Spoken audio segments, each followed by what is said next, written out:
DXDC Radyoman Report. Dakong uyon si Kagawad Mitoy Kadungog, acting chairman sa Barangay 23-C, kung adunay mahatag nga relokasyon ang lokal nga kagamanan sa mga biktima sa sunog.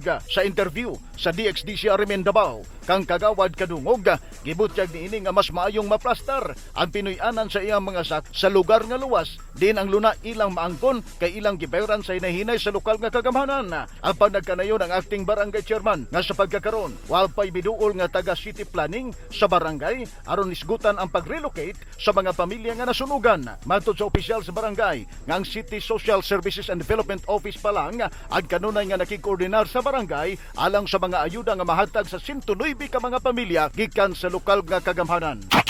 Mas gwapo man itong matagal na relocation sa ilang one relocation sa kaya para ang katamang kong relocation kayo magkanugay magbayad mo kayo ganito at imo ha dili pa sa Isla Verde mga squatter antod sa squatter kuhaan sa gobyerno wala tayo may mo kay gobyerno magiging tagiya so mas gwapo sa kong naging relocation o sa ako pabor ko kung na-relocation ang atong mga kasunugan sa mga eksonya. O kato ang mga balita nga atong naipos kini sa Radyo Bandudong Rin Lubos Boga Tatak Arimen. Tatak RMN.